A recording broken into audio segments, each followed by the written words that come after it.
Welcome to the Gadget 360 show, one of our most exciting shows of the year. That's because it is the final show of the year in terms of this is the best of 2021. Now, 2021, I think, turned out to be a watershed event in terms of tech, because I think we went from just having a casual affair with technology where it was all around us to get deeply focused and married into it. And this was a really good marriage because I think both partners were really totally in love with each other. That which was makes for a really good marriage. And that's because I think between lockdowns, pandemics, we realized that technology is the savior. And the best part of it is that it really also stood up to be counted. Almost every brand, despite so many hiccups from, chip shortages, logistic problems, borders being closed and everything else, every brand came out punching and did really, really well. Fantastic stuff. In fact, I would already declare it right in the beginning of 2021 in terms of innovation in tech was one of the best. But to take you through, I have an absolutely fantastic panel with me. Irshad joins me, Nishant joins me, and Ali joins me. So this is really the best of the best that we can get right now to talk about the best of technology. So, I'm going to start off with you, Nishant. Let's talk about, for you, what were the one or two headlines of the year in terms of tech in 2021? So, all of us have been stuck at home in a never before seen scenario. And that really, made me rethink a lot of ways I use my gadgets. And of course, one of the most often used gadgets was the laptop for all of us. And more than anything else, what I really appreciated this year was the performance per watt parameter. That's something that none of us really paid attention to in the past. But I think with Apple's keynote and the M1 Pro and the M1 Pro Max SoCs, I really came to appreciate how important it is to have performance along with battery life. So performance per watt, I think, was a parameter that was really eye-opening for me, which I never really paid attention to so much until now.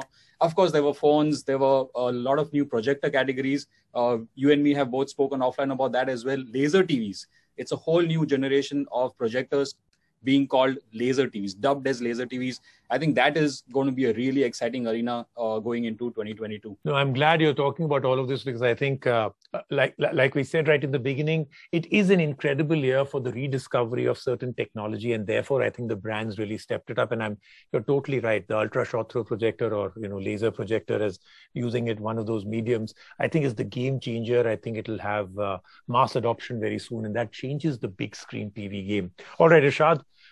For you, including any negative also. So if there's a headline in tech that you thought was a little negative in 2021, love to hear that also. But we can start positive if you like.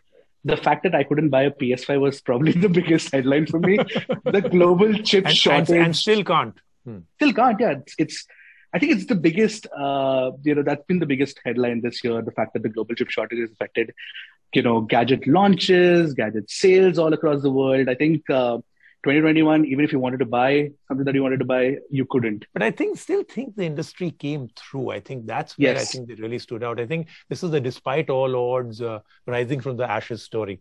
Ali, what about you? What's your headline for the year for 2021? I think the big one for me was Facebook becoming Meta and their whole kind of transition towards virtual reality. I think that's going to be a big space going forward. That is the future of technology, putting on VR headsets in that sci-fi manner that we've been seeing in a bunch of movies.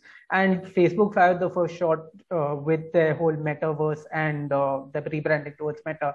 I think that was the big headline for me for this year. All right, let's move on to a few categories that I think were very interesting. Let's start off with tablets. So we wrote it off in 2019, didn't die. 2020, we said, okay, that's it. It's 6 feet under. Didn't die, did pretty okay in 2021. You think it's a fringe tech right now, or you think it's back, Irshad? I think that it's actually, one of the most exciting categories this year because the budget tablet actually got a resurgence, especially with us writing off Android tablets, saying that, okay, fine, tablet hai to iPad hi karna. I saw a couple of tablets that came out this year, which I feel that with a lot of... Can you tell me one or two that you thought, let's name them, right? Yes, the Realme Pad and the Nokia T20, right? Both under 20,000. Right. Fantastic value performers. And I reviewed both of them, in fact, so much so that I feel like both are great purchases, right? And what I noticed is that Google has also integrated itself well into that budget tablet ecosystem by, introducing something called KidSpace. Now, and it's perfect for families who have like little kids who want to do education and who want to use YouTube Kids, and then they have a few games to play around with, and it controls that whole ecosystem very well. Ali? I kind of disagree with Irshad over here. I think the iPad is still the pinnacle of. Apple fan. Okay. Absolute Apple fan, and I can see Nishant laughing because he remembers a time where I was very anti-Apple. I do too. But, and so does Irshad for that matter. And I've completely flipped. I think the iPad is the tablet of now. The iPad has been the tablet for a few years. So I agree with you guys on that point where the mass market and the whole education field and the idea of remote education, remote learning, needing the budget Android tablet to function. And I think it's really great for that. But purely from a perspective of choosing what is the best tablet, I would always say it's an iPad. And I would say it's the iPad mini, which launched this year. It's got the right design. It's the perfect size. So if you have the budget, it's definitely the one that I would. It's like 3 times the price of a budget Android tablet, which is precisely at half the screen size. Yes, precisely. So the whole point is that, while I agree, I mean, I'm not opposed to the point that iPad is obviously the holy grail, but not everybody can afford one. Like let's be real. India is not a market which has like 30,000-40,000 to spend on tablets readily, right? I mean, I've seen people, asking me about I have kids who are studying at an NGO. I want to buy like 10 tablets together. So which one do I buy? Obviously, I can't recommend an iPad at that point of time. But that's obvious. Yeah. So let me ask you. Okay, let's make this interesting.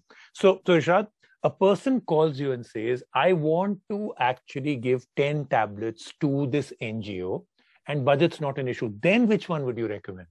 That's a good question. That's the iPad 10.2 would be the base, the cheapest one. Not the iPad Pro, the biggest one. No, that's give them half a TV. Yeah? I mean, obviously, if they can afford it, nothing like it. But that's what I'm saying. He's saying budget, no hassle. Ab batao, sabse best kaun sa? 12.9, the mini LED version. UI, point of view. I mean, for schooling and for education, where you want things to absolutely work. I mean, like Irshad is saying, I would agree with both of them. Of course, cost-wise, you would want to look at an Android. But when you want to do remote schooling or remote education, where you want things to be as simple as possible, the apps to be as well optimized as you can, you really can't beat the iPad OS. And especially the mini now, because for me personally as well, forget the best tablet. I think it was the best gadget upgrade of the year. All right, let's talk about TVs, and let's start off with premium TVs. The reason we're going to go with premium TVs is because the conversation will be about TVs, and you can always throw in something that was fantastic. And there are many, and I have, 1 or 2 suggestions in that. But let's talk premium TVs, because I think this was another thing that we really discovered. And a lot of people, because of the lockdown and the pandemic, started to upgrade certain things. They wanted to go for a better phone, a better tablet, a better laptop. So Nishant, I'm going to start with you.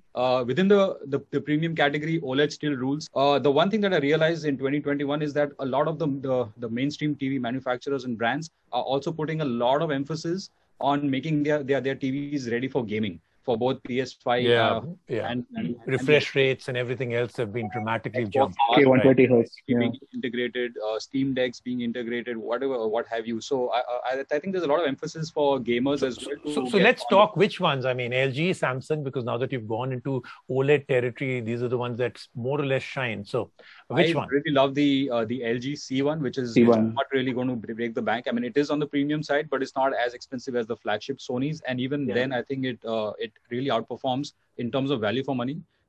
Even the Sony A90 and the X90 series. The web OS that is used by LG, I think for me personally is still my favoritist OS in a TV, because of the remote as well. It's got a magic gesture control mouse remote, which is what I totally hate about that TV. But yeah. No, in fact, it works well for slightly elderly people who really can't do with the D-pad. Okay, then we're fine. Then you must be loving it. Yeah, Nishant. So I'm talking about age-appropriate large screen televisions. Age appropriate. We did know the wife acceptance factor, the girlfriend acceptance factor. Now this is a new one, age appropriate. Okay, let Irshad, tell me. So with respect to TVs, I completely agree with Nishant that the OLED category, obviously in the premium space, LG and Sony, 2 players out there, the A90J, the A80J, the LG C1, all of them great. LG obviously offers better value and also offers greater support for games. and gamers, be with, whether it's variable refresh rate, NVIDIA G-Sync, all of this. So that's great. But if you were asking about the one premium, TV, obviously would be the Sony Master Series, right? I mean, those are above, they cost in crores, but they're absolutely worth it, especially if you're also a creator and if you want something that, gives you the most natural colors and everything. I mean, the Master Series is obviously the one. Ali? Absolutely. The premium TV, I have to agree with Irshad and Nishant here. OLEDs are still the gold standard, and the LG C1 is definitely, in my opinion, I know we're talking premium, but if you're going with kind of an idea of what is good value for money, even in the premium segment, the LG C1 is definitely my pick for that. But I also have another suggestion, which is something that I reviewed earlier this year, and that is the Samsung Neo QLED series. I mean, it's a little surprising to be putting a QLED in the same category as OLED. And this is a 1,75,000 rupee TV, which I thought was absolutely on point in terms of pricing, in terms of its abilities as compared to an OLED TV from LG or even Sony. This was a very, very good TV in terms of brightness, in terms of sharpness, all of those things. I really, really like the 1 or 1.5 month that I was using that Samsung Neo QLED. This is the QN90A series. Yeah, I think I agree. That's a great TV. And I think Samsung OLED is also a great product. They're getting into the bigger screen sizes and doing a great job with that. So one very quick thing, I need a one-word answer from each of you. I'll start with you, Nishant. Any one brand that came in 2021 that actually stood out away from the normal, typical names we all know? Well, the one that really, not stood out because, like you said, there are so many other tier 2, tier 3 brands that they really wanted to get a piece of the TV pie. But the one that really made some amount of difference, I wouldn't say a lot, is OnePlus, because they really have, their range is growing. They're getting better with every generation, because I wasn't really a big fan of the first gen OnePlus TVs, but they have really improved their game. Okay, great. Irshad, any one new brand that came in and did better away from the conventional TV brands? I think Realme did a fairly decent job too. I mean, their TVs are not that bad. I mean, especially the under 40,000 43-inch TV, right? I mean, that was great value with 4K and support for 4K and, a good panel as well. Fairly decent panel. Not the best, but I would say that they're trying their level best. But I would have to agree with, Nishant here. The OnePlus TV, the U1 series was actually very, very good. Yes, the brightness wasn't too high, but I mean, I think that the panel itself was very well tuned and they're doing a good job. All right. Ali? Yeah, Realme definitely was the one that they started out with televisions last year, I believe. But this year they launched the 43-inch 4K television, which in my opinion was one of the best new launches at that size in particular, because it had all of the specifications, it had the software that you need. So definitely I would say that Realme has done a pretty good job with televisions this year. Okay. Yep. So for me, Samsung OLEDs, the LG C1, absolutely amazing. The 85-inch Sony. And one brand that stood out for me, hasn't made the waves it should have, but I think it came in, maybe at the fag end of the year or the middle of the year, was Acer when they came up with TVs. They've used the brand and they've come in well. If you look at the spec sheet, the panel, everything that they're doing, I think they're doing a very, very good job also. So Acer stood out for me in the budget section. So that's the one for me.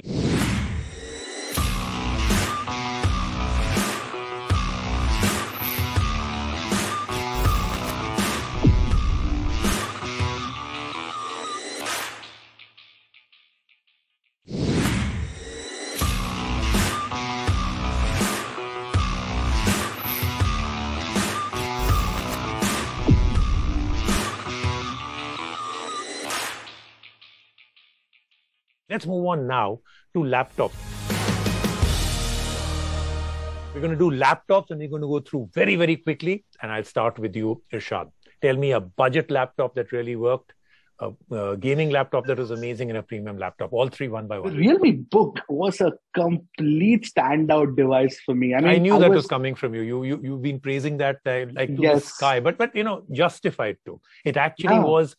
I expected nothing from it, and I was also taken aback. Precisely. And in fact, even the international media has been who've had this. And one of my favorites is Dave Tully, and he actually said that this is a surprise. Yes, it copies the MacBook's design, but if it does it well, who cares? I mean, It's a really nice aluminum Yeah, bin. have you seen the number of smartwatches out there that copy Precisely. Or the AirPods ripoffs out there. So yeah, that's okay. That's not a problem at all. That's the budget pick for me. That's the budget all pick right. for me. Okay, so now a gaming laptop that you thought was amazing. The MSI G66 Raider, I think that is one that my colleague, actually I'm not into laptops, but my colleague Shubhajit, he's into laptops, and he reviewed it this year on our website, and he's like 2 lakhs. It's got the RTX 3080 that you need for gaming, or 3070 depending on what configuration you pick. It's got the i7. It runs cool. It's got a great keyboard. It's a very, very good laptop, the MSI G66. But I really, Rajiv, want to talk about how Apple has changed the game this year with laptops, with the M1X and the M1 all Max. Want to talk about that, Irshad. Yes. I mean, it's crazy. The what they've done with chip manufacturing is something that Intel and AMD have to sit back and now go back to the drawing board. Listen, we need to do something about this right now, because what they've done with the 16-inch and 14-inch MacBooks is fantastic. I want to, and I'm lusting after one. I'm probably going to pick up next year. So that's one of my tech purchases of 2022 that I've planned. Okay, great. So I'm going to get Ali into it, and Ali, you're banned from saying anything Apple. Let me not talk about the over 60,000 category. Then I think I'll just stick to the under 60,000. And my pick, apart from the Realme Book, which Irshad already talked about, is also the Mi Notebook Ultra, which is just ₹1 shy of 60,000 rupees, but it's really good for the price. It's good form. It's just generally a good laptop for that price, and a good thing to start with if you have around that mid-range budget. Okay, great. And is there a gaming laptop that stood out for you? So again, I'm not really into gaming, but my colleague Jamshed reviewed the Acer Swift X, which is not strictly a gaming laptop. It's kind of an all-purpose laptop, but it's very well suited for gaming. It's good if you're into gaming, but you also want to use your laptop for a bunch of other things such as productivity and stuff. I would say the Acer Swift X is a good pick. All right. Okay. Nishant? I think, again, it's not really budget, but the Xiaomi, the Mi Ultrabook, that really does shine through. Again, like you said earlier, it does look like a replica of the MacBook Air, but they've done a fantastic job of packaging everything and keeping the price low. Gaming, I don't know. I mean, it could be, for me, because again, like Ali said, I'm not a big gamer, but in terms of versatility, I see the DeX, the Dell XPS 17, just in terms of the screen size, the performance, it can be an all-in-one machine. You can do a bit of soft-core gaming. And, nobody can deny the fact that the MacBook Pros were the laptops of the year, I think, for the panel here. I'm not counting you as one of the panelists because you are going to anyways run us down. But... No. Listen, with the chip change, with what they've done out there, I'm completely in agreement with all of you. It's a game changer. It's not just a game changer for their environment. Like Irshad said, it's going to make everybody, AMD, Intel, everybody now has to, not only have they gone back to the drawing board, a fairly sleepy little industry has got really a kick in their pants. Yes. And this is going to be incredible for everybody, because when something shakes in one part and completely dominates the others, just have to scramble and catch up. And that catch up is great for all of us. All right, great. So I think this is fantastic. But do remember that, gentlemen, you're going to be joining me for show 2, where we're going to talk a lot about a lot of categories of 2021, the best of so many things that we haven't spoken about, but we will also explore 2022. Thank you so much for joining us, and I'll see you with all of them next week.